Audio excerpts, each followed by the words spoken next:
وعلى آل محمد كما صليت على إبراهيم وعلى آل إبراهيم إنك حميد مجيد.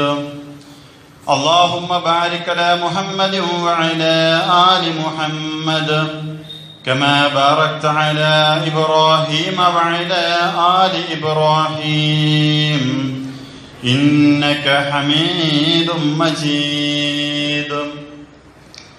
أما بعد فإن خير الحديث كتاب الله وخير الهدي هدي محمد مصطفى صلى الله عليه وسلم وشر الأمور محدثاتها وكل محدثة بدعة وكل بدعة ضلالة وكل ضلالة في النار. يا أيها الذين آمنوا اتقوا الله حق تقاته ولا تموتن إلا وأنتم مسلمون. يا أيها الناس اتقوا ربكم الذي خلقكم من نفس واحدة وخلق منها زوجها وبث منهما رجالا كثيرا ونساء واتقوا الله الذي تساءلون به والأرحام إن الله كان عليكم رقيبا. أعوذ بالله من الشيطان الرجيم. بسم الله الرحمن الرحيم. يا أيها الذين آمنوا لا تدخلوا بيوتا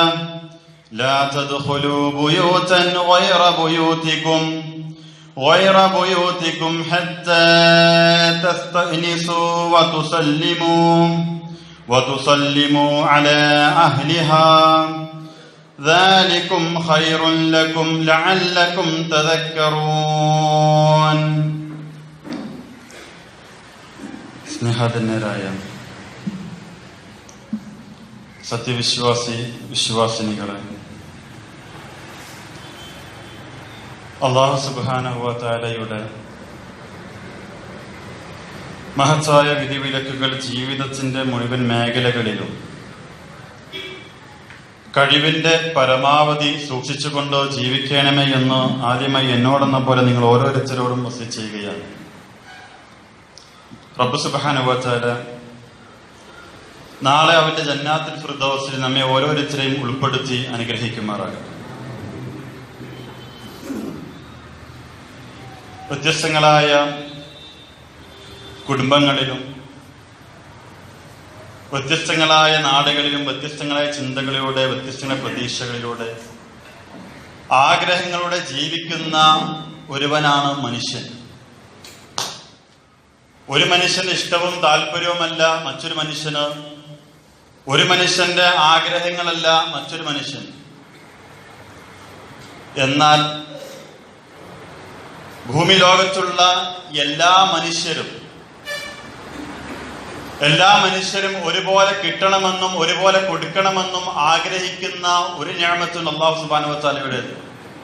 ബുദ്ധിയുള്ളവനും ബുദ്ധിയില്ലാത്തവനും അത് ആഗ്രഹിക്കുന്നു എന്ന് ശാസ്ത്രം പഠിപ്പിക്കുന്നു. മറ്റൊന്നുമല്ല, സ്നേഹമാണ്.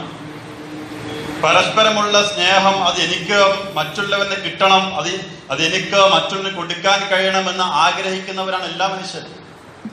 സ്നേഹം കിട്ടണമെന്ന് ആഗ്രഹിക്കുന്ന ഒരു മനുഷ്യരല്ല. ആ വിഷയത്തിൽ എല്ലാ മനുഷ്യരുടെ ചിന്തയും ആഗ്രഹവും ഒരുപോലെ, സംശയമില്ല. ഈ സ്നേഹം എന്നുള്ളത് അല്ലാഹു സുബ്ഹാനഹു വ തആല മനുഷ്യർക്ക് മാത്രം നൽകിയ ഒരു നിഅമത്താണ്. നമ്മളൊന്ന് ആലോചിച്ച് നോക്കിയാൽ, അല്ലാഹു സുബ്ഹാനഹു വ തആല ഭൂമി ലോകത്ത് മനുഷ്യർക്ക് മാത്രം നൽകിയ ഒരു നിഅമത്താണ് സ്നേഹം. ഉദാഹരണത്തിന്, ഒരു മനുഷ്യന് വല്ല വസ്തുവിനെ ഇഷ്ടപ്പെട്ടാൽ, വല്ല വാഹനത്തെ ഇഷ്ടപ്പെട്ടാൽ, ആ വാഹനത്തോടെ എനിക്ക് സ്നേഹമുണ്ടെന്ന് മനുഷ്യൻ പറയാറില്ല. എനിക്ക് ആ വസ്തുവിന് ഇഷ്ടമാണെന്നേ പറയാറുള്ളൂ. ഒരു പൂച്ചയെ ഇഷ്ടപ്പെട്ടാൽ പൂച്ചയുടെ സ്നേഹമുണ്ടെന്ന് മനുഷ്യൻ പറയാറില്ല. നേരെ മറിച്ച് മനുഷ്യൻ സ്നേഹമുണ്ടെന്ന് പറയാറുള്ളത് മനുഷ്യനോട് മാത്രമാണ്. എനിക്കെന്റെ മാതാപിതാക്കളുടെ സ്നേഹമുണ്ടോ, എനിക്കെന്റെ ഭാര്യയുടെ സ്നേഹമുണ്ടോ, എനിക്കെന്റെ ഭർത്താവിനോട് സ്നേഹമുണ്ട്, എനിക്കെന്റെ മക്കളോട് സ്നേഹമുണ്ട്. അങ്ങനെ മനുഷ്യർക്ക് മാത്രം ഇടയിൽ അല്ലാഹു സുബ്ഹാനഹു നൽകിയ ഒന്നാണ് സ്നേഹമെന്ന നിഅമത്ത്. ഇങ്ങനെ നമ്മുടെ ജീവിതത്തിൽ ഓരോ മനുഷ്യനും സ്നേഹിക്കുന്നവരാണ്, സ്നേഹം അനുഭവിക്കുന്നവരാണ്. എന്നാൽ മനുഷ്യരായ നമ്മോട് ചോദിച്ചാൽ എന്താണ് സ്നേഹമെന്ന് ചോദിച്ചാൽ നമുക്കൊരു ഉത്തരം പറയാനില്ല. നമ്മൾ സ്വയം ചോദിച്ചു നോക്കുക, സ്വന്തം മനസ്സോടെ ചോദിച്ചു നോക്കുക, എന്താണ് സ്നേഹം? ഒരുപാട് വർണ്ണിക്കാൻ കഴിയുന്നല്ലാതെ, ഗൂഗിളിൽ സെർച്ച് ചെയ്ത് എന്തെങ്കിലും കാണുമെന്നല്ലാതെ നമുക്ക് ഒരു വാക്കുകൾ കൊണ്ട് ഒരൊറ്റ ഫോക്കസിലേക്കോ ഒരൊറ്റ പോയിന്റിലേക്കോ അതിന് നിർവചനം എത്തിക്കാൻ കഴിയില്ല എന്ന സത്യം. ഉദാഹരണത്തിന് കണ്ണെന്താന്ന് ചോദിച്ചാൽ പറയാൻ കഴിയും, കണ്ണ് കാണുന്ന വസ്തുവാണ്, കാഴ്ചകൾ വസ്തുവാണെന്ന്. നേരെ സ്നേഹത്തെക്കുറിച്ച് ചോദിച്ചാൽ മനുഷ്യന് പറയാൻ കഴിയില്ല. കാരണമുണ്ട്. മനുഷ്യരായ നാം ഓരോരുത്തരും അനുഭവിക്കുന്നതും കിട്ടുന്നതുമായ സ്നേഹം വ്യത്യസ്ത രൂപത്തിലാണ്, വ്യത്യസ്ത തലങ്ങളിലാണ് എന്നുള്ളതാണ്. ഉദാഹരണത്തിന് ഭാര്യ ഭർത്താക്കന്മാർ സ്നേഹിക്കുന്നത് പോലെയല്ല മാതാപിതാക്കൾ മക്കളെ സ്നേഹിക്കുന്നത്. മക്കൾ മാതാപിതാക്കളെ സ്നേഹിക്കുന്നത് പോലെയല്ല മക്കൾ കൂട്ടുകാരെ സ്നേഹിക്കുന്നത്. മക്കൾ കൂട്ടുകാരെ സ്നേഹിക്കുന്നത് പോലെയല്ല മക്കൾ അധ്യാപകരെ സ്നേഹിക്കുന്നത്. അങ്ങനെ വ്യത്യസ്ത തലങ്ങളിലായിക്കൊണ്ട് നാം അനുഭവിക്കുന്ന സ്നേഹം വ്യത്യസ്ത രീതിയിലാണ്. അതുകൊണ്ട് നമുക്കൊരൊറ്റ പോയിന്റിലേക്ക് അത് നിർവചിക്കാൻ കഴിയില്ല എന്നുള്ളതോ ഒരു സത്യമാണ്. ഇനി സ്നേഹമെന്ന നിഅമത്ത് അതൊരു മനുഷ്യന് അല്ലാഹു സുബ്ഹാനഹു വ തആല കൊടുക്കുന്ന നിഅമത്താണ്. അതൊരു മനുഷ്യനെ കാട്ടിക്കൂട്ടാൻ കഴിയുന്ന സംഗതിയല്ല, അഭിനയിക്കാൻ കഴിയുന്ന സംഗതിയല്ല, അതിന് നടിച്ച് നടക്കാൻ കഴിയുന്നില്ലെങ്കിലും സ്നേഹം എന്നുള്ളതോ അള്ളാഹുവിന്റെ റഹ്മത്ത് അവനുണ്ടെങ്കിൽ മാത്രം പുറത്തേക്ക് വരുന്ന ഒന്നാണ് സ്നേഹം. അല്ലാതെ വെറുതെ ഒരു മനുഷ്യനുണ്ടാകുന്ന കാര്യമല്ല. ഒരു മനുഷ്യൻ മറ്റൊരു മനുഷ്യന് സ്നേഹം തോന്നണമെങ്കിൽ, മറ്റൊരു മനുഷ്യന് സ്നേഹം ഉണ്ടാകണമെങ്കിൽ അവന്റെ മനസ്സ് കളങ്കമില്ലാത്ത മനസ്സുകളാണെന്നാണ്. ഉദാഹരണത്തിന് പക, വിദ്വേഷം, വൈരാഗ്യം, വെറുപ്പ് ഇതെല്ലാം കൊണ്ടു നടക്കുന്ന മനുഷ്യന് മറ്റൊരു മനുഷ്യനെ കാണുമ്പോൾ സ്നേഹിക്കാൻ കഴിയില്ല. നമ്മളെ സ്വയം ആലോചിച്ചു തന്നെ, ഏതെങ്കിലും മനുഷ്യനോട് വല്ല ദേഷ്യം ഉണ്ടെങ്കിൽ ആ മനുഷ്യനോട് ഒരു നിൽക്കുമ്പോൾ സ്നേഹം തോന്നൂല, ഉറപ്പാണ്. പക ഉണ്ടെങ്കിൽ തോന്നൂല, വെറുപ്പഴി തോന്നൂല, വിദ്വേഷന് തോന്നൂല. ഇതെല്ലാം കഴുകി വൃത്തിയാക്കി നിഷ്കളങ്കമായ മനസ്സിനുടമയാണോ എങ്കിൽ മാത്രമാണോ അവർക്ക് സ്നേഹിക്കാൻ കഴിയുക. അതിന് മാതാപിതാക്കൾ മക്കളോടായാലും വല്ല നിലക്കുള്ള ഒരു ചെറിയ തോതിൽ പകയുണ്ടെങ്കിൽ അവർക്ക് സ്നേഹിക്കാൻ കഴിയില്ല. ഇന്നെന്തല്ല വിഷയം? ഈ സ്നേഹം എന്നുള്ള അള്ളാഹുവിന്റെ നിഅമത്ത് റസൂലുള്ളാഹി സ്വല്ലല്ലാഹു അലൈഹി വസല്ലം ജീവിതം കൊണ്ട് കാണിച്ചു തന്നിട്ടുണ്ടോ അതെങ്ങനെ കൊണ്ടു നടക്കണമെന്ന്? റസൂലുള്ളാഹി സ്വല്ലല്ലാഹു അലൈഹി വസല്ലം പഠിപ്പിച്ചു തന്നിട്ടുണ്ടോ അതെങ്ങനെ പ്രകടിപ്പിക്കണമെന്ന്? അതാണ് ഇനി ഞാൻ പറയാൻ ഉദ്ദേശിക്കുന്ന വിഷയം. അതിനു മുമ്പൊരു കാര്യം മനസ്സിലാക്കേണ്ടത് എല്ലാ ബന്ധങ്ങളുടെയും അടിത്തറ സ്നേഹമാണെന്നുള്ള. സുഹൃത്ത് ബന്ധങ്ങളായാലും കുടുംബ ബന്ധങ്ങളായാലും മറ്റേത് ബന്ധങ്ങളായാലും അതിന്റെ അടിത്തറ സ്നേഹമാണ്. എന്ന് മുതലാണോ പരസ്പരമുള്ള സ്നേഹവും വിശ്വാസവും തകരുന്നത് അന്ന് മുതൽ ആ സുഹൃത്ത് ബന്ധം തകരും, അന്ന് മുതൽ ആ കുടുംബ ബന്ധം മുറിക്കപ്പെടുമെന്നൊക്കെ സംശയമില്ല. ആ സ്നേഹം നിലനിർത്തുന്നിടത്തോളം കാലം ബന്ധങ്ങൾ നല്ല സന്തോഷത്തോടെ സമാധാനത്തോടെ കൊണ്ടു നടക്കാൻ കഴിയും, നല്ല നല്ല ബന്ധങ്ങളെ കൊണ്ടു നടക്കാൻ കഴിയും. അതുകൊണ്ട് സ്നേഹം എന്നുള്ളതോ ഇസ്ലാം വളരെ ഗൗരവത്തോടെ പഠിപ്പിച്ച കാര്യമാണ് ഇൻഷാ അല്ലാഹ് പറയാം. റസൂലുള്ളാഹി സ്വല്ലല്ലാഹു അലൈഹി വസല്ലം ജീവിതം പരിശോധിക്കുമ്പോൾ നമ്മൾ കാണാൻ ഒരുപാട് കാര്യങ്ങളുണ്ട്. അത് ഏതാണ് ചിലത് മാത്രം. ഒന്ന്, പ്രവാചകൻ സല്ലല്ലാഹു അലൈഹി വസല്ലം പഠിപ്പിച്ചൊരു കാര്യമുണ്ട്. പ്രവാചകൻ സല്ലല്ലാഹു അലൈഹി വസല്ലം പഠിപ്പിച്ചു, നിങ്ങൾ പരസ്പരം കണ്ടുമുട്ടിയാൽ പുഞ്ചിരിക്കണം. പരസ്പരം കണ്ടുമുട്ടിയാൽ പുഞ്ചിരിക്കുക. പുഞ്ചിരി എന്നുള്ള സ്നേഹത്തിന്റെ ഭാഗമാണ്. ഇനി എങ്ങനെ പുഞ്ചിരിക്കൽ? നമ്മൾ പലപ്പോഴും മലയാളികൾക്ക് ഒരു സ്വഭാവമുണ്ട്, പലപ്പോഴും കാണുമ്പോൾ ഒരു ചെറിയാണ്, ഒരു ഭാഗം കണ്ട് പൊന്തിച്ചാൽ നല്ല ചെറിയാണ്. ആ ചെറിയല്ല പുഞ്ചിരി. ഇനി ഇങ്ങനെ പുഞ്ചി നമ്മളൊന്നും വേണ്ട. ഇന്ന് ഖുത്ബ കഴിഞ്ഞിട്ട് വീട്ടിൽ പോയിരുന്ന കണ്ണാടി മുന്നിൽ ഇരുന്നിട്ടൊന്ന് ആലോചിച്ച് നോക്കിയാൽ മതി, എങ്ങനെ ഞാൻ പുഞ്ചിരിക്കുകയാണ്. ചിലപ്പോ വേറെ മറ്റേ ഗൂഗിളിൽ സെർച്ച് ചെയ്ത് കാണാം, മറ്റേ പല്ലുകളൊന്നും കാണാൻ ചുണ്ടോണ്ട് ചെറുക്കി ചിരിക്കാണ് പുഞ്ചിരി എന്നൊക്കെ പറഞ്ഞാൽ കാണാൻ കഴിയാം. പക്ഷെ അതല്ല പുഞ്ചിരി. ഇസ്ലാം പഠിപ്പിച്ച ബർക്കത്ത് കിട്ടുന്ന പുഞ്ചിരി അതല്ല. ഒരു മനുഷ്യനെ കാണുമ്പോൾ, ഉദാഹരണത്തിന് ഞാൻ വീട്ടിലേക്ക് കയറി ചെല്ലുമ്പോ എന്റെ പിതാവിനെ കാണുമ്പോ എന്റെ മുഖത്ത് ഞാൻ അറിയാതെ വിരിയുന്നൊരു ചിരിയുണ്ടോ, അതിനാണ് പുഞ്ചിരി എന്ന് പറയുന്നത്. ആ ചിരി വരണമെങ്കിൽ നേരത്തെ പറഞ്ഞ പകയും വിദ്വേഷനും മനസ്സിന് നമുക്ക് വരില്ല. നമ്മുടെ ജീവിതം ആലോചിച്ച് നോക്കിയാൽ മതി. ഏതെങ്കിലും മനുഷ്യനോട് വല്ല വെറുപ്പ് വല്ല നിലക്ക് നമുക്ക് തോന്നിയിട്ടുണ്ടെങ്കിൽ, വല്ല പകയുണ്ടെങ്കിൽ ആ മനുഷ്യനെ കാണുമ്പോ നമ്മുടെ മുഖത്ത് ചിരി വരാണ്ടെന്ന് ഒന്നാലോചിച്ച് നോക്കിയാൽ, ഒന്നും വേണ്ട, ഒന്ന് കണ്ടു കഴിഞ്ഞാൽ തല താഴ്ത്തി പോകുന്ന അവസ്ഥ ഉണ്ടാകും. എന്റെ പുഞ്ചിരിക്കാൻ കഴിയില്ല. കാരണം ഇസ്ലാം നിസ്സാരമായി പഠിപ്പിച്ച കാര്യമാണ് പുഞ്ചിരിച്ചാൽ കൂലി ഉണ്ട് എന്നുള്ളത്. ഇസ്ലാമിന്റെ നിസ്സാരമായി പഠിപ്പിച്ച ഓരോ കാര്യം പരിശോധിക്കുമ്പോൾ അത് ചെയ്തു തുടങ്ങിയാൽ അത്രമാത്രം ഈമാനുള്ളവർക്ക് അത് നിലനിർത്തിക്കൊണ്ടാൻ കഴിയുള്ളൂ. അതിന് ഒരു ഉദാഹരണം പറഞ്ഞുതരാം. എന്ന് രാവിലെ സൂറത്തുൽ ഇഖ്ലാസ് 10 തവണ ഓതിയാൽ അവൻക്ക് ഇന്ന പ്രതിഫലമുണ്ടെന്ന് പ്രവാചകൻ പഠിപ്പിച്ചു. അതൊക്കെ വലിയ ആവേശമാണ് ഏറ്റെടുത്ത് 1-2 സെക്കൻഡ് മുന്നോട്ട് പോകും. പിന്നെ പോലെ ഒരു കേവല ഓത്തെല്ലാം പറഞ്ഞത്. സൂറത്തുൽ ഇഖ്ലാസ് ഓതേണ്ട രീതി എങ്ങനെയാണ്? ഖുർആന്റെ മാന്യതകൾ മുറുകെ പിടിച്ച് ഓതണം. എല്ലാ കുലദാസങ്ങളും ആ ഓത്തല്ല. ആ രീതിയിലൊക്കെ ഓതി കഴിഞ്ഞാൽ 2 ദിവസം കഴിഞ്ഞാൽ ഇപ്പം അത്ര ഈമാനില്ലാത്തവന് നിർത്തിയിട്ടുണ്ടാവും. പുഞ്ചിരിന്റെ അവസ്ഥ തന്നെ. മനസ്സിൽ എവിടെയെങ്കിലും ഏതൊരു മനുഷ്യർ പകയുണ്ടെങ്കിൽ ഒന്ന് കണ്ടുമുട്ടിയാൽ അവർക്ക് ചിരിക്കാൻ പോലും തോന്നൂല. വേണ്ട, ആ മനുഷ്യർ തമാശ പറഞ്ഞാൽ പോലും നമുക്ക് ചിരിക്കാൻ തോന്നൂല. അത്രമാത്രം കളങ്കമില്ലാത്ത മനസ്സുകൾക്ക് മാത്രമേ പരസ്പരം കണ്ടുമുട്ടിയ പുഞ്ചിരിക്കാൻ കഴിയുള്ളൂ. പുഞ്ചി എന്നുള്ളത് ധർമ്മമാണ് പഠിപ്പിക്കുകയും അത് സ്നേഹപ്രകടനത്തിന്റെ ഭാഗം കൂടിയാണ്. ഇനി പള്ളിയിലേക്ക് കയറി വരുമ്പോ ചില ആളുകളെ കാണുമ്പോ അറിയാതെ മുഖത്തുന്ന പുഞ്ചിരി ആ മനുഷ്യനോട് മനസ്സിനകത്ത് പകയോ വിദ്വേഷമോ വൈരാഗ്യം ഒന്നുമില്ലാത്ത കളങ്കമായ മനസ്സുകളാണോ പരസ്പരം ഉള്ളത് കൊണ്ടാണ് ആ പുഞ്ചിരി മുഖത്ത് നിന്നത്. വലിയത് വരില്ല. ഒന്ന്. രണ്ടാമതായിക്കൊണ്ട് പ്രവാചകൻ സല്ലല്ലാഹു അലൈഹി വസല്ലമിന്റെ ജീവിതം പരിശോധിച്ച് കാണാൻ കഴിയും. ഈ പറയുന്നത് ഒറ്റ ഹദീസല്ല, വ്യത്യസ്തങ്ങളായ ഹദീസുകളാണ്. രണ്ടാമത്തതായി കാണാൻ കഴിയുക പരസ്പരം കണ്ടുമുട്ടിയ സലാം പറയെ കൈകൾ കൊടുക്കുക എന്നുള്ളതാണ്. സലാം പറിച്ചിരുന്നുള്ളത് പലപ്പോഴും അതെല്ലാം എടുത്തെറിയപ്പെട്ട കാലമാണ്. വാട്സപ്പിലായാലും ആദ്യം മെസ്സേജ് ഹായ് ഹലോ എന്നുള്ള മെസ്സേജിലാണ് തുടങ്ങാറുള്ളത്. വലിയ ചർച്ചയൊക്കെയാണോ? വാട്സപ്പിലൊക്കെ മെസ്സേജ് അയക്കുമ്പോൾ സലാം പറയുമ്പോൾ അസ്സലാം എന്ന് പറഞ്ഞ് 3 പുള്ളി കൊടുത്ത് ഇട്ടാൽ മതിയോ, അല്ല അസ്സലാം അലൈക്കും വറഹ്മത്തുള്ളാഹി ഫുൾ ടൈപ്പ് ചെയ്യണോ, അത് അറബിയിലാക്കണോ എന്നുള്ള വലിയ ചർച്ചയാണ്. അതിന് എങ്ങനെ കൊടുത്താലും അസ്സലാം പറഞ്ഞ് 3 പുള്ളിക്കുത്തിട്ടാലും ഒരു കാര്യം, ഒരു യാഥാർത്ഥ്യം പറയട്ടെ, പലപ്പോഴും വാട്സപ്പിലുള്ള സലാം പറിച്ച് ഒരു ആത്മാർത്ഥ സലാം പറിച്ചില്ല. അത് വെറുതെ അങ്ങ് ടൈപ്പ് ചെയ്ത് വിടും. ഓന്റെ മനസ്സിൽ നെയ്യത്ത് പോലും ഇല്ല. ഓന്റെ മനസ്സുകൊണ്ട് ഓന് പ്രാർത്ഥന പോലും ഉണ്ടാവില്ല സുഹൃത്തിന് വേണ്ടിയിട്ട്. അസ്സലാം അലൈക്കും എന്ന് മനസ്സുകൊണ്ടും പോലും പറഞ്ഞിട്ടുണ്ടാവില്ല. വെറുതെ ടൈപ്പ് ചെയ്ത് വിടാണ്. തിരിച്ചു വലൈക്കും WS അങ്ങ് വിടാണ്. ഒരു കാര്യമില്ല. അത് നിങ്ങൾ എങ്ങനെ ടൈപ്പ് ചെയ്തില്ലെങ്കിലും മനസ്സറിഞ്ഞ് പറയുന്നുവോ അതിനാണ് കാര്യമുള്ളത്. ഇനി ഈ ഹായ് ഹാലൊക്കെ വന്നത് മറ്റിപ്പോ അടുത്ത കാലത്താണ്. എന്ന് മുതലാ സലാം വന്നതെന്ന് നമ്മളിപ്പോ അന്വേഷിച്ചിട്ടുണ്ട്. അസ്സലാം അലൈക്കും എന്ന അഭിവാദ്യം എന്നുള്ളത് മുസ്ലിങ്ങൾക്ക് മാത്രമുള്ള അഭിവാദ്യമാണ്. മുസ്ലിങ്ങൾക്ക് മാത്രമല്ല, പരസ്പരം കൈകൾ കൊടുക്കാൻ പഠിപ്പിച്ചത് ഇന്ന് ലോകത്തൊരു മതമുണ്ടെങ്കിൽ അത് ഇസ്ലാം മതം മാത്രമാണ്. മറ്റൊരു മതത്തിലും അങ്ങനെ അഭിവാദ്യം ചെയ്യാൻ പഠിപ്പിച്ചിട്ടില്ല. ഹൈന്ദവ മതം പരിശോധിച്ചാൽ അവരിങ്ങനെ നിൽക്കാറുള്ളത്. ക്രൈസ്തവ മതം പരിശോധിച്ചാൽ ഇങ്ങനെ ഒരു രൂപത്തിൽ ചെയ്യാറുള്ളത്. പരസ്പരം സ്പർശിച്ചുകൊണ്ട് അസ്സലാം അലൈക്കും കൈകൾ കൊടുക്കാൻ കൽപ്പിച്ച മതം ഇസ്ലാം മതമാണ്. എന്ന് മുതൽ സലാം പറിച്ചിട്ടുണ്ടായത്? മഹാനായ ആദം നബി അലൈഹി സ്വലാത്തു വസ്സലാമെ സൃഷ്ടിച്ച വേളയിൽ ആദം നബിയോട് അല്ലാഹു സുബ്ഹാനഹു വ തആല കൽപ്പിച്ചു, ആദമേ, നീ ആ മലക്കൾ ഇരിക്കുന്ന കണ്ടില്ലേ, അവിടേക്ക് ചെല്ലണം. എന്നിട്ട് നീ അവരോട് പറയണം അസ്സലാമു അലൈക്കും. എന്നിട്ട് ഫസ്റ്റമേ നീ ശരിക്കൊന്ന് ശ്രദ്ധിച്ചും കേൾക്കണം. അവർ നിനക്ക് തരുന്ന മറുപടി എന്താണെന്ന് ശരിക്കൊന്ന് കേൾക്കണം. അതാണ് നിന്റെ മക്കൾക്കുള്ള അഭിവാദ്യമെന്ന് മനുഷ്യനെ സൃഷ്ടിച്ച അന്ന് മുതൽ അല്ലാഹു സുബ്ഹാനഹു വ തആല നിശ്ചയിച്ച അഭിവാദ്യമാണ് അസ്സലാമു അലൈക്കും എന്നുള്ളത്. ഇന്ന് പലപ്പോഴും അത് പറയാൻ വലിയൊരു മടിയെ കാണുന്ന കാലമാണ്. വിശുദ്ധ ഖുർആനിൽ അല്ലാഹു സുബ്ഹാനഹു വ തആല കൽപ്പിച്ച കൽപ്പനയും അതാണ്. യാ അയ്യുഹല്ലദീന ആമനു, വിശ്വാസികളെ വിളിച്ചുകൊണ്ടാണ് പറഞ്ഞത്, നാസല്ല. യാ അയ്യുഹല്ലദീന ആമനു, വിശ്വാസികളെ, ലാ തദ്ഖുലൂ ബുയൂതൻ ഗൈറ ബുയൂതിക്കും, നിങ്ങൾ നിങ്ങളുടേതല്ലാത്ത വീടുകളിൽ പ്രവേശിക്കരുത്. ഏതുവരെ?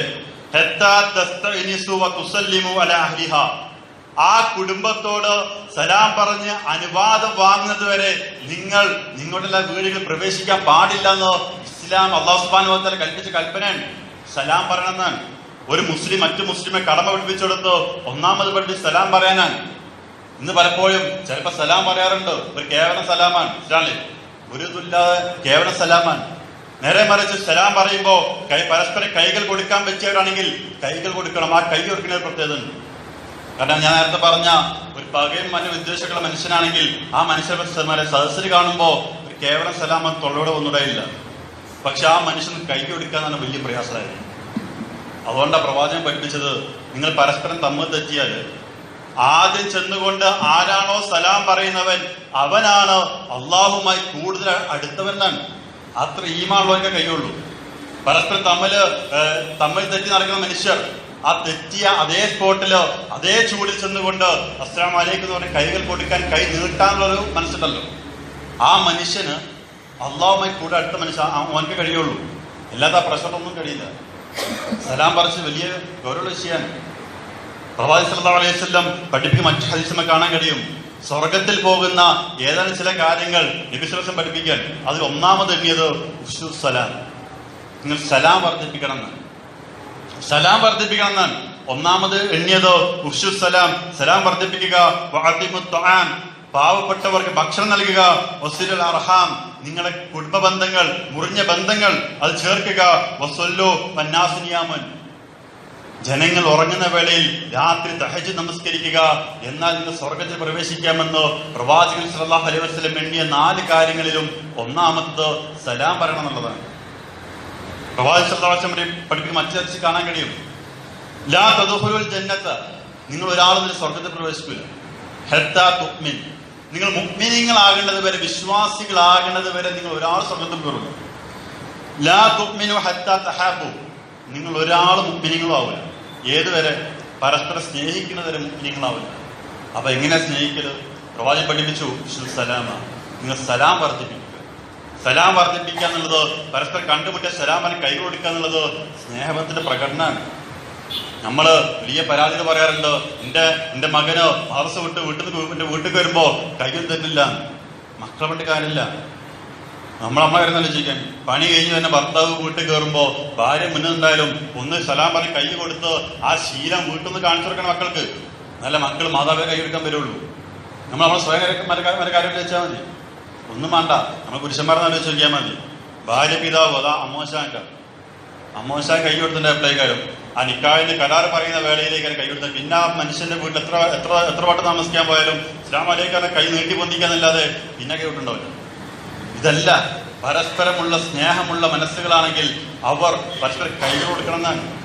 വീട്ടിൽ കയറി വരുമ്പോ ഒന്നാലോചിച്ചാൽ മതി.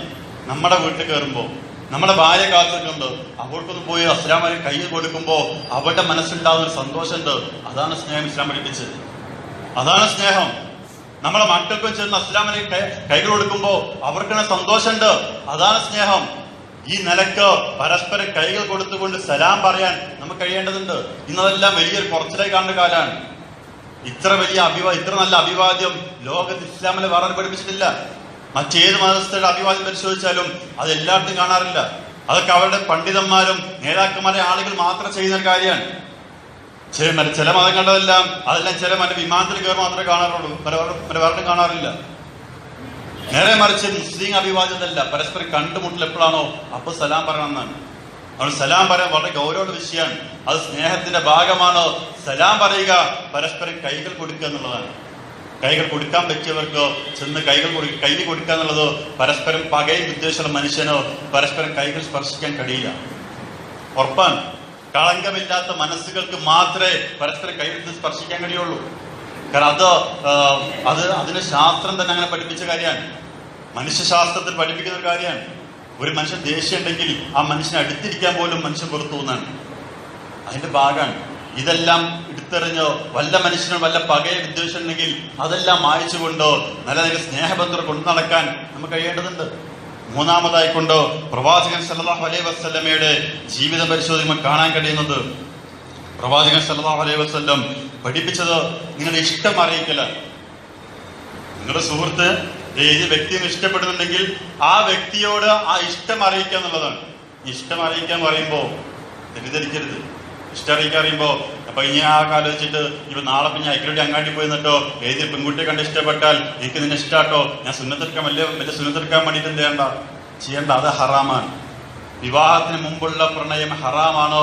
പ്രേമിച്ചുകൊണ്ട് വിവാഹം ചെയ്താൽ ആ വിവാഹത്തിന് ഒരു ബർക്കത്തും ഉണ്ടാവില്ല. സംശയമില്ല, ഒരു ബർക്കത്തും ഉണ്ടാവില്ല. ഹറാമിന്റെ വിവാഹം. അതിനു മുമ്പുള്ള പ്രണയമല്ല പ്രവാചകൻ ഉദ്ദേശിച്ചത്. ആ സ്നേഹമല്ല ഉദ്ദേശിച്ചത്. എന്താ ഉദ്ദേശിച്ചത്? പ്രവാചകൻ സല്ലല്ലാഹു അലൈഹി വസല്ലം പഠിപ്പിച്ചത് വല്ല മനുഷ്യനിൽ വല്ല ഇഷ്ടം നമ്മൾ കണ്ടാൽ, ഉദാഹരണത്തിന് എനിക്കിപ്പോ ഒരു വ്യക്തിയെ ഇഷ്ടമാണ്.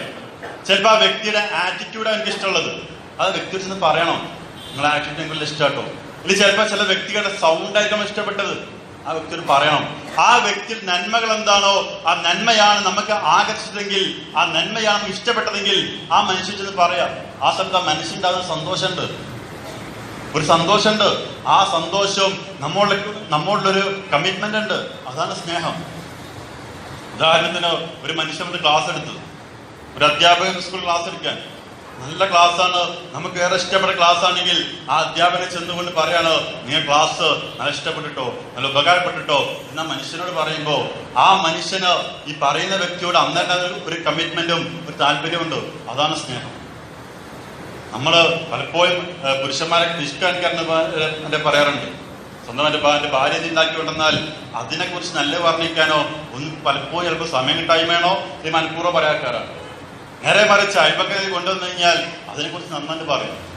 നമ്മളൊന്ന് നമ്മുടെ ഭാര്യ ഉണ്ടാക്കിയത് നീ എത്ര മോശപ്പെട്ടതായാലും ഓളൊന്ന് ഉഷാറായിട്ടുണ്ട്, നന്നായിട്ടുണ്ടെന്ന് ഓളൊന്ന് ടോപ്പാക്കി പറയുമ്പോൾ അവർക്ക് ഉണ്ടാകുന്ന സന്തോഷമുണ്ട്, നമ്മോടുണ്ടാകുന്ന പ്രത്യേക സന്തോഷമുണ്ട്. ആ സന്തോഷം സ്നേഹം. തിരിച്ചൊക്കെ തന്നെ ഭർത്താക്കന്മാർ ചെയ്തു തരുമ്പോൾ ആ ഭർത്താവിനോട് ആ സന്തോഷം നിന്ന് പ്രകടിപ്പിക്കുന്നത് സ്നേഹത്തിന്റെ ഭാഗമാണ്. ഇതിന്റെ രണ്ടാമത്തെ വശം മനസ്സിലാക്കേണ്ടത്, ആ മനുഷ്യനെ തിന്മ കണ്ടാൽ, നാം ഇഷ്ടപ്പെടുന്ന മനുഷ്യനെ തിന്മ കണ്ടാൽ ആ തിന്മ അത് ആ മനുഷ്യനോട് ചെന്നുകൊണ്ട് പറയണം എന്നുള്ളതാണ്. മനുഷ്യന് മറ്റേ നസീഹത്തോട് ഒരു ഉദാഹരണത്തിന്, ഇപ്പൊ ഞാൻ യുദ്ധമൊക്കെ പറഞ്ഞ് പുറത്തിറങ്ങിയിട്ട് വരാൻ അൽപ്പളിക്കാൻ ആ മനുഷ്യന് പറയാണ് ഇത് തെറ്റാണ്, ചെയ്യാൻ പാടില്ല, തിരുത്തണം. നസീഹത്തോടു കൂടി പറയുമ്പോ ആ മനുഷ്യനോട് ജീവിതകാലം മൊത്തം ഉണ്ടാകുന്ന കമ്മിറ്റ്മെന്റ് ഉണ്ട്. ആ മനുഷ്യനെക്കാൾ നമുക്ക് അറിയാത്തൊരു ആദരവുണ്ട്. അതാണ് സ്നേഹം. അല്ലാതെ ഒരു മനുഷ്യൻ തിന്മ ചെയ്യണ കണ്ടിട്ട് നാലാളായിട്ടുള്ള ഓണ്ട് വഷളാക്കിക്കൊണ്ട് ഓനങ്ങട്ട് വഷളാക്കിക്കൊണ്ട് ആ തെറ്റ് ബോധിപ്പിച്ചു കൊടുക്കുമ്പോ ആ മനുഷ്യൻ സ്വാഭാവികമായിട്ട് മനസ്സിലുണ്ടാകുന്ന ഒരു വാശിയാണ്, ഒരു സ്നേഹമല്ല, ഒരു വെറുപ്പാണ് ആ മറ്റേ മനുഷ്യനോട്. നേരെ മറിച്ച് നസീഹത്തോടു കൂടി ഇത് അവൻ തിരുത്തണം എന്ന ഉദ്ദേശമാണെന്ന് മനസ്സിലെങ്കിൽ വളരെ രഹസ്യമായിക്കൊണ്ട് വിളിച്ച് ഇങ്ങനെ ശരിയല്ല, തിരുത്തണം കേട്ടോ എന്ന് മാന്യമായിക്കൊണ്ട് പറയുമ്പോ ആ മനുഷ്യൻ തിരുത്തുകയും ചെയ്യും. ഈ മനുഷ്യനോട് പ്രത്യേക ഒരു അടുപ്പമുണ്ടാവും. അതാണ് സ്നേഹം. ഈ രൂപത്തിലെ പ്രവാചകൻ സല്ലല്ലാഹു അലൈഹി വസല്ലം പഠിപ്പിച്ചത് അനുയായികൾ തിന്മ ചെയ്യുമ്പോ അത് പരസ്യമായിക്കൊണ്ട് പറഞ്ഞ് അവർ അവഹേളിക്കാറല്ല ചെയ്യാറ്. നേരെ മറിച്ച് അവരോട് വളരെ മാന്യമായിക്കൊണ്ട് ചെന്ന് തിരുത്താൻ ആവശ്യപ്പെടാറ് പ്രവാചകൻ സല്ലല്ലാഹു അലൈഹി വസല്ലം പഠിപ്പിച്ചിട്ടുള്ളത്. ആ രൂപത്തിലാണ് സ്നേഹബന്ധങ്ങൾ കൊണ്ടുനടക്കേണ്ട. റബ്ബ് സുബ്ഹാനഹു വ തആല നല്ല നിലക്ക് സ്നേഹമുള്ള ബന്ധങ്ങളാക്കിക്കൊണ്ട് നമ്മുടെ ഓരോ ബന്ധങ്ങളും മാറ്റി തന്ന് അനുഗ്രഹിക്കുമാറാണ്.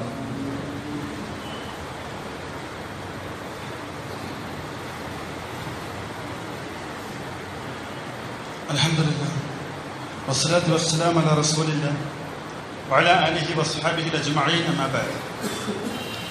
ഒരിക്കൽ കൂടി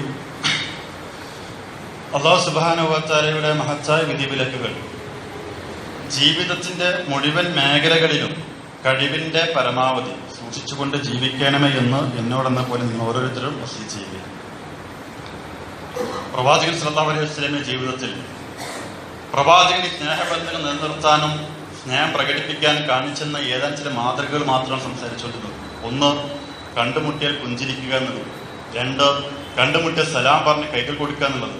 മൂന്ന്, ഇഷ്ടം, നന്മകൾ അറിയിക്കുക, തിന്മകൾ മാന്യമായിക്കൊണ്ട് ആ മനുഷ്യൻ തിരുത്തി കൊടുക്കുക എന്നുള്ളത്. നാലാമത്തത്, സമ്മാനങ്ങൾ കൈമാറാൻ പ്രവാചകൻ. എന്തുകൊണ്ടെന്നാൽ സമ്മാനം നിങ്ങൾ കൈമാറുന്നുവെങ്കിൽ അവിടെ പക എടുത്തു കളയുമെന്ന് പ്രവാചകൻ സല്ലല്ലാഹു അലൈഹി വസല്ലം പഠിപ്പിക്കാൻ. ഒരു മനുഷ്യൻ പരസ്യം പക ഉണ്ടെങ്കിൽ ആ മനുഷ്യൻ യാദൃശ്ചികമായിക്കൊണ്ട് മറ്റേ മനുഷ്യൻ സമ്മാനം കൊണ്ടുകൊടുത്താൽ, ആ മനുഷ്യൻ ഇഷ്ടപ്പെടുന്ന വല്ലതും കൊണ്ടുകൊടുത്താൽ അറിയാതെ അവിടെ മനസ്സിൽ നിന്ന് ആ പക എടുത്തു കളയുന്നതാണ്. ഇത് റസൂലുള്ളാഹി പഠിപ്പിച്ച കാര്യമാണ്. ഇത് സുഹൃത്ത് ബന്ധത്തിൽ കാണിക്കേണ്ട മര്യാദയാണ്. സമ്മാനം എന്ന് പറയുമ്പോൾ നമ്മുടെ മനസ്സിലേക്ക് മരിച്ച ചിന്തയ്ക്കുള്ള കാര്യമുണ്ട്. ഒരു പെട്ടിയും ആ പെട്ടിന്റെ മുകളിൽ മറ്റേ പൊതിഞ്ഞിട്ടോ അതിന്റെ മുകളിൽ കയറ കെട്ടി, ഇത് മാത്രമല്ല സമ്മാനം. ചിലപ്പോ വിഷമിച്ചിരിക്കുന്ന ഘട്ടങ്ങളിൽ അവൻക്കുള്ളൊരു വാക്കാകാം അവൻക്കുള്ള സമ്മാനം, അവനെ സമാധാനിപ്പിക്കുന്ന വാക്ക്. അല്ലെങ്കിൽ അവന് വല്ല ഇഷ്ടപ്പെടുന്ന എന്തെങ്കിലും വസ്തു ഇത്ര ചെറുതാണെങ്കിലും അത് കൊണ്ടുകൊടുത്താൽ വലിയ ആശ്വാസവും. നമ്മളെ വീട്ടിൽ കയറുമ്പോ നമ്മുടെ കുട്ടികൾ ഇഷ്ടപ്പെടുന്ന മുട്ടായി കൊണ്ടുപോയാൽ അവർ കാണിക്കുന്ന ഒരു സന്തോഷ പ്രകടനമുണ്ട്. അതാണ് സ്നേഹം എന്ന് പഠിപ്പിച്ച റസൂലുള്ളാഹി. അവർക്ക് ആ മനസ്സിലോ അവർക്ക് നമ്മോടുണ്ടാകുന്ന ഒരു കമ്മിറ്റ്മെന്റ് ഉണ്ടോ, അതാണ് സ്നേഹം. ഇന്ന് ഏതെങ്കിലും സമ്മാനമായിട്ടോ ഏതെങ്കിലും സുഹൃത്തിനെ വീട്ടിൽ ചെന്നാൽ ആദ്യം ചിന്തിക്കും, പഠിച്ചോൻ ഇപ്പം പത്തിനകത്തൊക്കെ കൊണ്ടുവന്നു, ഇതൊക്കെ എന്താ പറ്റിപ്പോയി പഠിച്ചോനെ, ചിലപ്പോൾ നല്ല ഉദ്ദേശം കൊണ്ടുവന്നു നിൽക്കാലോ. പക്ഷെ അതിങ്ങനെ വളച്ച് ആലോചിക്കാം നമ്മള്, എന്താ പോലെ ഉദ്ദേശം അള്ളാഹ് എന്നില്ലാത്തൊരു പതിവാണല്ലോ പോയി കാണുന്നത്. എന്തൊക്കെ നമ്മളിങ്ങനെ ചിന്തിച്ചു തുടങ്ങാൻ, എന്തിനാ ചിന്തിക്കേണ്ട ആവശ്യം? ഒരു മനുഷ്യൻ നല്ല സന്തോഷത്തോടു കൂടി ഒരു ഹദിയ കൊണ്ടുവന്നാൽ അത് സ്വീകരിക്കണമെന്നാണ് റസൂലുള്ളാഹി സ്വല്ലല്ലാഹു അലൈഹി വസല്ലം പഠിപ്പിച്ചത്. നമ്മള് സമ്മാനങ്ങൾ കൈമാറാൻ പഠിപ്പിച്ചു. നമ്മുടെ വീട്ടിൽ കയറുമ്പോൾ നമ്മുടെ മാതാപിതാക്കൾക്ക് മാതാവിന് ഇഷ്ടപ്പെട്ട ഒരു വസ്ത്രം മാതാവിന് യാദൃശ്ചികമായി കൊണ്ടുകൊടുക്കുമ്പോ ആ മാതാവിന് നമ്മോടുണ്ടാകുന്ന പ്രത്യേക കമ്മിറ്റ്മെന്റ് ഉണ്ട്. അതാണ് സ്നേഹം. തിരിച്ച് ഭാര്യയുടെ അങ്ങനെ തന്നെയാണ്, ഭാര്യ തിരിച്ചുകൊണ്ട് അങ്ങനെ തന്നെയാണ്. ഏതെല്ലാം വിധത്തിൽ അവർ ഇഷ്ടപ്പെടുന്നതോ വലിയ അവർ ആഗ്രഹിക്കുന്ന വാക്കുകളാകാം, എന്തു ആകാം, അത് അന്നേരം സമ്മാനിക്കുന്നതിനോ പ്രതിഫലമുണ്ടോ? അത്തരം സമ്മാനങ്ങൾ പരസ്പരം കൈമാറ്റം ചെയ്താൽ അവർ പരസ്പരമുള്ള പക അല്ലാഹു സുബ്ഹാനഹു വ തആല എടുത്തു കളയുമെന്നോ പ്രവാചകൻ സല്ലല്ലാഹു അലൈഹി വസല്ലം പഠിപ്പിക്കുന്ന കാര്യമാണ്. അഞ്ചാമത്തെ ഒരു കാര്യം പ്രവാചകൻ പഠിപ്പിച്ചത്, നിങ്ങൾ സ്നേഹിക്കുന്നവരാണെങ്കിൽ ആ വ്യക്തിക്ക് വേണ്ടി പ്രാർത്ഥിക്കുക എന്നുള്ളതാണ്. ഒരു സുഹൃത്തിനെ നമ്മൾ അതിയായി കൊണ്ട് ഇഷ്ടപ്പെടുന്ന സുഹൃത്താണ്, എന്നാൽ ആ സുഹൃത്ത് അറിയാതെ ആ സുഹൃത്തിന് വേണ്ടി, ആ സുഹൃത്തിന് നന്മയ്ക്കായിക്കൊണ്ട് നാം പ്രാർത്ഥിക്കുക. അത് സ്നേഹത്തിന്റെ ഭാഗമാണ്, സ്നേഹപ്രകടനത്തിന്റെ ഭാഗമാണ്. ആ സുഹൃത്ത് അറിയണില്ല, സുഹൃത്തിനോട് പറയാതെ സുഹൃത്തിനെ പ്രാർത്ഥിക്കണം. ആ പ്രാർത്ഥനയ്ക്കോ വലിയ പ്രതിഫലമുണ്ട്. മാത്രമല്ല, ആ പ്രാർത്ഥന പെട്ടെന്ന് കബൂലാക്കപ്പെടുന്ന പ്രാർത്ഥനകളൊന്നാണ് ആ പ്രാർത്ഥന. കാരണം പ്രവാചകൻ സ്വല്ലല്ലാഹു അലൈഹി വസല്ലം പഠിപ്പിച്ചു, നിങ്ങൾ നിങ്ങളുടെ സുഹൃത്തിന് വേണ്ടി നിങ്ങൾ പ്രാർത്ഥിച്ചാൽ, ഉദാഹരണത്തിന് ഞാൻ സുഹൃത്തിന് പ്രാർത്ഥിക്കും, പടച്ചോനെ എന്റെ ഇന്നായിരുന്ന സുഹൃത്തിന് നീ ജന്നാത്തുൽ ഫിർദൗസ് കൊടുക്കണേ പ്രാർത്ഥിക്കുകയാണ്. വേറെ ആരും അറിയണില്ല, പടച്ചോൻ മാത്രമേ അറിയണുള്ളൂ. ഈ വേളയിൽ എന്റെ മുന്നിലേക്ക് ഒരു മലക്ക് വന്നുകൊണ്ട് പ്രാർത്ഥിക്കും, പടച്ചവനെ ഇവൻ പ്രാർത്ഥിച്ച അതേ ഹൈർ അത് ഇവർക്ക് കൊടുക്കണമേ എന്ന് പ്രാർത്ഥിക്കും. മലക്കാ പ്രാർത്ഥിക്കുന്നു, പ്രാർത്ഥന ഉറപ്പാക്കാൻ പോലാക്കും. നമ്മൾ എന്താണ് നമ്മൾ സുഹൃത്തിനെ പ്രാർത്ഥിക്കുന്നത്, അതേ ഹൈർ പടച്ചവനെ ഇവർക്ക് കൊടുക്കണേ എന്ന് ആ മലക്ക് പ്രാർത്ഥിക്കുമെന്ന് പ്രവാചകൻ സല്ലല്ലാഹു അലൈഹി വസല്ലം പഠിപ്പിക്കുന്ന ഹദീസുകൾ കാണാൻ കഴിയും. അതുകൊണ്ട് നമ്മൾ ഇഷ്ടപ്പെടുന്നവരാരോ അവർക്ക് വേണ്ടി പ്രാർത്ഥിക്കുക. അല്ലാതെ ചെറിയ ചെറിയ നിസ്സാര കാരണങ്ങൾ പറഞ്ഞുകൊണ്ട്, ചെറിയ നിസ്സാരമായ കാരണങ്ങളും നിസ്സാരമായ അഭിപ്രായ വ്യത്യാസങ്ങൾ പറഞ്ഞുകൊണ്ട് കുടുംബ ബന്ധങ്ങളും മറ്റു ബന്ധങ്ങളും വിച്ഛേദിക്കുന്ന ആളുകൾ, ഏത് ബന്ധങ്ങളായാലും ബന്ധങ്ങൾ മുറിക്കുന്ന ആളുകൾ. ചിലർക്ക് വലിയ വർത്തമാനം പറയാറുണ്ട്, ഞാൻ പിതാവുമായി തെറ്റിയിട്ട് ഇന്നേക്ക് 10 വർഷമായി, അന്ന് പോന്ന വീട്ടിൽ നിന്ന് ഈ ഇളച്ചിയുമായി തെറ്റിയിട്ട് ഇന്നേക്ക് 2 വർഷമായി എന്ന് വർഷത്തിന്റെ കണക്കും പറഞ്ഞ് വീമ്പ് പറയുന്നവർ ഒന്നാലോചിക്കുക. എല്ലാ ആഴ്ചകളിലും അല്ലാഹു സുബ്ഹാനഹു വ തആല നമ്മുടെ അമലുകളെല്ലാം ഉയർത്തപ്പെടുകയും അവിടെ വെച്ചുകൊണ്ട് ഓരോ മനുഷ്യന്റെ അമലുകളും അല്ലാഹു സുബ്ഹാനഹു വ തആല പരിശോധിക്കുന്ന വേളയിൽ ബന്ധം മുറിച്ചവനാരോ അവന്റെ അമൽ പടച്ചറപ്പ് തിരിഞ്ഞു നോക്കൂല എന്നാണ്. ഒന്നും കൂടി വ്യക്തമാക്കി പറഞ്ഞാൽ, 10 കൊല്ലമായി ഞാൻ ഇന്നവരുമായി തെറ്റിയിട്ടോ, ആ ബന്ധം വിച്ഛേദിച്ചിട്ടോ, പിതാവുമായി തെറ്റിയിട്ടോ എന്ന് ഭീമ പറയുന്നവൻ ഒന്നാലോചിക്കുക. 10 കൊല്ലമായിട്ടോ നീ നമസ്കരിച്ച് നിന്റെ നമസ്കാരം, നിന്റെ സ്വതക്കകൾ, നിന്റെ നോമ്പുകൾ ഒന്നും തന്നെ അല്ലാഹു സുബ്ഹാനഹു വ തആല തിരിഞ്ഞു പോലും നോക്കിയിട്ടില്ലെന്ന് മാത്രമല്ല, നാളെ പരലോകത്തെത്തിയാൽ നേരെ നരകത്തിലേക്ക് എറിയപ്പെടുമെന്നോ പ്രവാചകൻ സ്വല്ലല്ലാഹു അലൈഹി വസല്ലം പഠിപ്പിച്ചു. എന്തിനെന്താ കാര്യം? ബന്ധം മുറിച്ചിട്ടോ എന്ത് ചെയ്തിട്ടൊരു കാര്യമില്ല. അത് ഏത് ചെറിയ ചെറിയ നിസ്സാര കാര്യങ്ങളുടെ പേരിലായിരിക്കും. അതൊക്കെ പറഞ്ഞ് ഈ തെറ്റ് മറുവശത്താണെങ്കിലും ചെന്ന് സലാം പറഞ്ഞ് അത് നേരെയാക്കുക എന്നുള്ളത് നമ്മുടെ മര്യാദയാണ്. അല്ലെങ്കിൽ നാളെ പരലോകം നമുക്ക് വട്ടപൂജ്യവും, സംശയമില്ല, നമുക്ക് വട്ടപൂജ്യവും. നമ്മുടെ ഭാഗത്ത് നിന്നാണ് തെറ്റെങ്കിൽ അനുസരിച്ച് പറയാം, അല്ല മറുവശത്ത് തെറ്റെങ്കിൽ അനുസരിച്ച് പറയാം, സാരല്ല ഞാൻ പൊരുത്തപ്പെട്ടു, ഞാൻ നന്നാകാം എന്ന് പറഞ്ഞ് സലാം പറയാം. ഇനി അവൻ നന്നാണില്ലേ നമ്മുടെ ഭാഗം നമ്മൾ ക്ലിയർ ആക്കിയാൽ നമ്മൾ രക്ഷപ്പെട്ടു. ആരാണോ ബന്ധം ചേർത്തവൻ അവൻ സ്വർഗത്തിലാണ് നബിസത്വം പഠിപ്പിച്ചത്. ആരാണ് വിച്ഛേദിച്ചവൻ അവൻ നരകത്തിലാണ്, അവന്റെ സ്വർഗ ഹറാമാണ്. അതുകൊണ്ട് ബന്ധങ്ങൾ വളരെ പ്രധാനപ്പെട്ട വിഷയമാണ്. പ്രത്യേകിച്ച് മനുഷ്യരായ നാം ഓരോരുത്തരും വ്യത്യസ്തങ്ങളായ വീക്ഷണങ്ങളും വ്യത്യസ്തങ്ങളെ രാഷ്ട്രീയ മതപരമായ ആദർശപരമായ വീക്ഷണ വ്യത്യാസങ്ങളുള്ളവരാണ് നാം ഓരോരുത്തരും. ആ വീക്ഷണ വ്യത്യാസങ്ങൾ അതിലൊതുങ്ങിക്കൊണ്ട് അതിനപ്പുറത്തേക്ക് മാനവ ബന്ധങ്ങൾ, സുഹൃത്ത് ബന്ധങ്ങൾ, കുടുംബ ബന്ധങ്ങൾ, അയൽപക്ക ബന്ധങ്ങൾ ഇതിലേക്കൊന്നും ബാധിക്കാൻ പാടില്ലെന്ന് റസൂലുള്ളാഹി സ്വല്ലല്ലാഹു അലൈഹി വസല്ലം ആദർശത്തിന്റെ കാര്യത്തിൽ വളരെ വളരെ സ്ട്രോങ് ആയിരുന്നു. അതുകൊണ്ടാണല്ലോ റസൂലുള്ളാഹി സ്വല്ലല്ലാഹു അലൈഹി വസല്ലം ആദർശം കൂട്ടിലയിപ്പിക്കണം എന്ന് പറഞ്ഞപ്പോ ലക്കും ദീനക്കും വലിയ ദീൻ എന്ന് വിളിച്ചു പറഞ്ഞ പ്രവാചകനാണ് നമ്മുടെ നേതാവ്. എന്നാൽ ആ പ്രവാചകൻ സല്ലല്ലാഹു അലൈഹി വസല്ലം ആ നാട്ടിലുള്ള അമുസ്ലിങ്ങളായ ആളുകളോട് കൊണ്ടു നടന്ന സ്നേഹബന്ധമുണ്ട്. ആദർശത്തിലേക്ക് അത് വിട്ടുവെച്ചല്ല, സ്വാഭാവികമാണ്. അവനവന്റെ വിശ്വാസം, അവനവന്റെ നിലപാട് അത് അവനവന് വലുതാണ്. അത് അതിൽ മുറുകെ പിടിച്ച് അതിലൊതുങ്ങിക്കൊണ്ട് അതിനപ്പുറത്തേക്ക് മാനവ ബന്ധങ്ങളിലേക്ക് അത് ഏൽക്കാതിരിക്കാൻ ശ്രദ്ധിക്കാൻ നമ്മുടെ കടമയാണ്. ആദർശം മുറുകെ പിടിച്ചോളി, പക്ഷെ അതിന്റെ അപ്പുറത്തേക്ക് ഒരു ബന്ധമുണ്ട്. സുഹൃത്ത് ബന്ധങ്ങൾ ഉണ്ടാകാം, കുടുംബ ബന്ധങ്ങൾ ഉണ്ടാകാം. അതിനൊരു കോട്ടം വരുത്താൻ പാടില്ല. പരസ്പരം കണ്ടുമുട്ടിയാൽ സലാം പറയാൻ പോലും മടിക്കുന്നൊരു കാലാണ്. എന്റെ പ്രശ്നം അവന് ഞാൻ ഒക്കൂല, അന്ന് തെറ്റിപ്പോന്നാണ്, മറ്റേ സംഘടന പ്രശ്നമാണ്, മറ്റേതാണ്. ഇതല്ല. മുസ്ലിമാണോ അവൻ, ഏത് ആദർശക്കാരനായാലും ഏത് രാഷ്ട്രീയ വീക്ഷണമുള്ളവനായാലും അവൻ പരസ്പരമുള്ള മുസ്ലിമായ സുഹൃത്തിനെ സ്നേഹിക്കുക എന്നുള്ളത് നമ്മൾ മര്യാദപ്പെട്ട കാര്യമാണ്. മുസ്ലിങ്ങൾ മാത്രമല്ല, അമുസ്ലിങ്ങൾ അങ്ങനെ തന്നെയാണ്. പരസ്പരം സ്നേഹിക്കുക എന്നുള്ളതാണ്. അല്ലാതെ വെറുതെ ചെറിയ ചെറിയ കാരണം പറഞ്ഞുകൊണ്ടോ ബന്ധങ്ങൾ വിച്ഛേദിച്ചാൽ നാളെ പടച്ച റബ്ബിന്റെ കോടതിയിൽ വട്ടപൂജ്യമാണെന്ന ബോധ്യം നമുക്കുണ്ടാകേണ്ടതുണ്ട്. അല്ല വെറുതെ കുറെ അധ്വാനിച്ചിട്ടോ കുറെ നോമ്പ് വെച്ചോ കുറെ നിസ്കരിച്ചിട്ടോ ഒരു കാര്യമില്ല. പടച്ചറപ്പ് തിരിഞ്ഞു നോക്കണില്ല.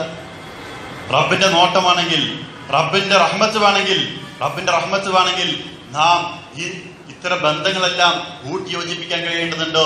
മരിക്കിന് മുമ്പായിക്കൊണ്ടോ നമുക്ക് പറയാൻ കഴിയണം, എന്റെ വാക്കുകൊണ്ടോ എന്റെ കൈകൾ കൊണ്ടോ ഒരു ബന്ധവും ഞാൻ വിച്ഛേദിച്ചില്ല എന്ന് നമുക്ക് പറയാൻ കഴിയേണ്ടതുണ്ട്. ആ നിലക്ക് നല്ല നിലക്ക് മാന്യമായിക്കൊണ്ട് ബന്ധങ്ങൾ കൂട്ടി യോജിപ്പിച്ചോ ബന്ധങ്ങളെല്ലാം സ്നേഹബന്ധങ്ങളാക്കിക്കൊണ്ട് മുന്നോട്ട് പോകണ തൗഫീഖ് റബ്ബ് സുബ്ഹാനഹു വ തആല നമുക്ക് ഓരോരുത്തർക്കും പ്രദാനം ചെയ്ത് അനുഗ്രഹിക്കുമാറാകട്ടെ. കൂട്ടത്തിൽ ഒരു കാര്യം സൂചിപ്പിക്കാനുള്ളത്, ഇന്നലെ ചേർന്നിട്ടുള്ള കളക്ടറിന്റെ സഭയിൽ ചേർന്നിട്ടുള്ള മത രാഷ്ട്രീയ മുസ്ലിം സംഘടനകളും സംയുക്തമായി ചേർന്ന യോഗത്തിലെ ഏതാനും ചില തീരുമാനങ്ങളാണ്. നമ്മുടെ നാട്ടില് വരുന്ന ഏതെല്ലാം വിധികളായാലും, കോടതി വിധികളായാലും മറ്റതായാലും, അത് കോടതി നിയമപാലകരെ അനുസരിക്കുകയും രാജ്യത്തിന്റെ സമാധാനത്തിന് വേണ്ടി പ്രവർത്തിക്കുകയും ചെയ്യണമെന്നാണ്. അല്ലാതെ ആ വിധി എനിക്ക് പറ്റൂല എന്ന് പറഞ്ഞ് പ്രതിഷേധ പ്രകടനങ്ങളും ഒച്ചപ്പാടുണ്ടാക്കാൻ പാടില്ല എന്നാണ്. രാജ്യത്തിന്റെ സമാധാനം നഷ്ടപ്പെട്ടതെന്നാണ്. നമ്മളാൽ കൊണ്ടോ രാജ്യത്തിൽ സമാധാനം നഷ്ടപ്പെടാൻ പാടില്ല. നല്ല സ്നേഹത്തോടെ സൗഹാർദ്ദത്തോടെ നിൽക്കണം എന്നാണ്. ഏത് നിൽക്കുന്ന വിധിയായാലും പരസ്പരമുള്ള ആ ഒരു ഇനി അഥവാ വിധി അനുകൂലമായാൽ ഒരു ആഹ്ലാദ പ്രകടനവും ആ നിലക്കുള്ള കോലാഹലങ്ങളും സോഷ്യൽ മീഡിയയിലുള്ള പ്രകടനങ്ങളും ഒന്നും പാടില്ല എന്നാണ്. പാടില്ല. അത് മുസ്ലിം സംബന്ധിച്ചിടത്തോളം അത് കലക്ടർ പറയേണ്ട ആവശ്യമില്ല, അല്ലാതെ തന്നെ പാടില്ല. കാരണം വിശുദ്ധ ഖുർആനിൽ അല്ലാഹു സുബ്ഹാനഹു പഠിപ്പിച്ചൊരു കാര്യമുണ്ട്, ഇദാ ജാഅ നസ്റുല്ലാഹി വൽ ഫതഹ്, അല്ലാഹു സുബ്ഹാനഹു വ തആലയുടെ സഹായവും വിജയവും നിങ്ങൾക്ക് വന്നെത്തിയാൽ, വറഅയ്ത അന്നാസ യദ്ഖുലൂന ഫീ ദീനില്ലാഹി അഫ്വാജ, അള്ളാഹുവിന്റെ മാർഗത്തിലേക്ക് ജനങ്ങൾ കൂട്ടം കൂട്ടമായി കൊണ്ടുവരും നിങ്ങൾ കണ്ടാൽ, ഫസബ്ബിഹ് ബിഹംദി റബ്ബിക വസ്തഗ്ഫിർ, നിങ്ങൾ നിങ്ങളുടെ രക്ഷിതാവിനെ പ്രകീർത്തിക്കുകയും ഹംദ് ചെയ്യുകയും സ്തുതിക്കുകയും അതുപോലെ ഇസ്തിഗ്ഫാർ തേടുകയും ചെയ്യണമെന്ന് വിശുദ്ധ ഖുർആൻ പഠിപ്പിച്ച കാര്യമാണ്. നമ്മുടെ പ്രകടനം അങ്ങനെ കാണിക്കേണ്ടത്. മക്കം ഫത്തഹിന് വിജയം ഉണ്ടായപ്പോ റസൂലുള്ളാഹി സ്വല്ലല്ലാഹു അലൈഹി വസല്ലം വലിയ കോലാഹലം ഉണ്ടാക്കിയിട്ടില്ല. മറുവശത്തുള്ള ആളുകളെ പരിഹസിക്കാൻ പോയിട്ടില്ല, കുത്തുവാക്കുകൾ പറഞ്ഞിട്ടില്ല. റസൂലുള്ളാഹി സ്വല്ലല്ലാഹു അലൈഹി വസല്ലം മക്കം ഫത്തഹിന്റെ ചരിത്രം വായിക്കുന്നവർക്കറിയാം, ആ മക്കയുടെ താക്കോൽ സൂക്ഷിപ്പുകാരൻ അമുസ്ലിമായിരുന്നു. മക്കം ഫത്തഹിന് മുമ്പ് റസൂലുള്ളാഹി സ്വല്ലല്ലാഹു അലൈഹി വസല്ലം കഅബാലയത്തിൽ വരികയും ആ കഅബാലയത്തെ താക്കോൽ സൂക്ഷിപ്പുകാരനെ വിളിച്ചു വരുത്തുകയും ആ മനുഷ്യൻ റസൂലുള്ളാഹി സ്വല്ലല്ലാഹു അലൈഹി വസല്ലമയോട് വളരെ മോശമായ പെരുമാറുന്ന രൂപത്തിൽ വളരെ സാവകാശം നടന്നു വരികയും തന്റെ വിരലിൽ ചാവി കറക്കിക്കൊണ്ടുവരാൻ അങ്ങനെ കഅബാലയത്തിന് വാതിലിന്റെ അടുക്കിലെത്തുകയും അവിടെ തിരിഞ്ഞു പോവുകയും ചെയ്തു. റസൂലുള്ളാഹി സ്വല്ലല്ലാഹു അലൈഹി വസല്ലം അപമാനിച്ചുകൊണ്ട് തിരിച്ചുവിട്ട അതേ മനുഷ്യൻ പിന്നീട് ചരിത്രത്തിൽ കാണുന്നത് മക്കം ഫത്തഹിന് ശേഷം പ്രവാചകൻ സ്വല്ലല്ലാഹു അലൈഹി വസല്ലം വിളിച്ചു, ഈ കഅബയുടെ താക്കോൽ സൂക്ഷിപ്പുകാരൻ എവിടെയാണോ അവനെ വിളിച്ചു കൊണ്ടുവരിക എന്ന്. അന്ന് ആ മനുഷ്യൻ കടന്നു വരുന്നത് പേടിച്ചു വിറച്ചിട്ടാണ്. അന്ന് റസൂലിനെ കളിയാക്കിയതാണ്. ഇന്ന് റസൂൽ എന്താ ചെയ്യുന്ന പേടിച്ചു വിറച്ചിട്ടാണ്. റസൂലുള്ളാഹി സ്വല്ലല്ലാഹു അലൈഹി വസല്ലം വളരെ മാന്യമായി പിന്നെ താക്കോല് മേടിച്ച് കഅബാലയം തുറന്നുകൊണ്ട് ആ മനുഷ്യന്റെ കൈകൾ ഏൽപ്പിച്ചുകൊണ്ട് പറഞ്ഞു, നാളെ ഇതുവരെ നീയാണ് സൂക്ഷിച്ചതെങ്കിൽ നീ തന്നെ സൂക്ഷിച്ചാൽ മതിയെന്ന്. റസൂലിന്റെ ഈ പെരുമാറ്റം കണ്ടുകൊണ്ട് റസൂലിന് വേണമെങ്കിൽ ആ മക്കം ഫത്തഹിന്റെ ആവേശം കാണിക്കായിരുന്നു. റസൂലുള്ളാഹി കാണിച്ചിട്ടില്ല. അതുകൊണ്ട് നമ്മുടെ ഭാഗത്തു നിന്ന് ഏതെല്ലാം രൂപത്തിലായാലും ഇന്ന് മുതൽ മറ്റൊരു കാര്യം സൂചിപ്പിക്കാനുള്ളതോ, ഇന്ന് മുതൽ നമ്മുടെ ഓരോരുത്തരുടെയും ഫോൺ കോളുകളും വാട്സപ്പുകളും അങ്ങനെയെല്ലാം സൈബർ വിങ്ങിന്റെ നിരീക്ഷണത്തിലാണോ വല്ല നിലക്കുള്ള മെസ്സേജുകൾ നമ്മുടെ ഭാഗത്തു നിന്ന് രാഷ്ട്രീയപരമായി കൊണ്ടോ നേതാക്കളെ കുറ്റം പറഞ്ഞുകൊണ്ടോ അതല്ലെങ്കിൽ മറ്റു മതവിദ്വേഷം ഉണ്ടാകുന്ന തരത്തിൽ നമ്മുടെ ഭാഗത്തു നിന്ന് എന്തെങ്കിലും തരത്തിലുള്ള ചലനങ്ങളുണ്ടെങ്കിൽ അതിന് അറസ്റ്റ് ഉണ്ടാകുന്നതിൽ ഏകകണ്ഠമായി കൊണ്ട് ഒപ്പുവെച്ചവരാണ് ഇസ്ലാം മതസംഘടനകളും അതുപോലെ തന്നെ രാഷ്ട്രീയ സംഘടനകളും എല്ലാം എന്ന ബോധ്യം നമുക്കുണ്ടാകേണ്ടതുണ്ട്. അതുകൊണ്ട് നാം ഓരോരുത്തരും നാം സ്വയം നിയന്ത്രിക്കുക. എന്റെ ഭാഗത്തുനിന്ന് രാജ്യത്തിന് സമാധാനം കളയുന്ന ഒരു പ്രവർത്തനം ഉണ്ടാകില്ല. ഏത് വിധിയായാലും അതെല്ലാം റബ്ബിന്റെ ഹൈറാണ് ഉൾക്കൊണ്ടുകൊണ്ട് ഹംദ് ചെയ്ത് പുണ്യം സ്വീകരിക്കുമെന്ന ബോധ്യം നമുക്കുണ്ടാവുക. ആത്മാർത്ഥമായി പ്രാർത്ഥിക്കുക ഹൈറുണ്ടാകാൻ. കാരണം അല്ലാഹു സുബ്ഹാനഹു വ തആലക്ക് അറിയാം, ആ വിധികളെല്ലാം കോടതി വിധികളെല്ലാം അനുകൂലമാക്കുന്നത് നമുക്ക് ഹൈറാണെങ്കിൽ റബ്ബ് സുബ്ഹാനഹു വ തആല നമുക്ക് അനുകൂലമാക്കി തരും. അതല്ല അത് പ്രതികൂലമാക്കലാണ് നമുക്കുള്ള ഹൈറെങ്കിൽ റബ്ബ് പ്രതികൂലമാക്കി തരും എന്ന വിശ്വാസത്തോടു കൂടി റബ്ബിനോട് പ്രാർത്ഥിക്കുക. റബ്ബ് സുബ്ഹാനഹു വ തആല നല്ല നിലക്ക് സമാധാന അന്തരീക്ഷത്തിൽ ജീവിക്കാനുള്ള തൗഫീഖ് റബ്ബ് സുബ്ഹാനഹു വ തആല നമുക്ക് ഓരോരുത്തർക്കും പ്രദാനം ചെയ്ത് അനുഗ്രഹിക്കുമാറാകട്ടെ. അല്ലാഹു സുബ്ഹാനഹു വ തആല നമ്മൾ മരണപ്പെട്ടു പോയ നമ്മുടെ മാതാപിതാക്കൾ, ഗുരുനാഥന്മാർ, സഹോദരി സഹോദരങ്ങൾ, സുഹൃത്തുക്കൾ, മക്കൾ, ഇവരെ നമ്മയും അവന്റെ ജന്നാത്തുൽ ഫിർദൗസിൽ ഒരുമിച്ച് ചേർക്കുമാറാകട്ടെ. അള്ളാഹുവേ, രോഗങ്ങൾ കൊണ്ട് കഷ്ടപ്പെടുന്ന പല ആളുകൾ റഹ്മാനെ, രോഗമെല്ലാം എത്രയും പെട്ടെന്ന് ശിഫ നൽകി അനുഗ്രഹിക്കുന്ന റഹ്മാനെ.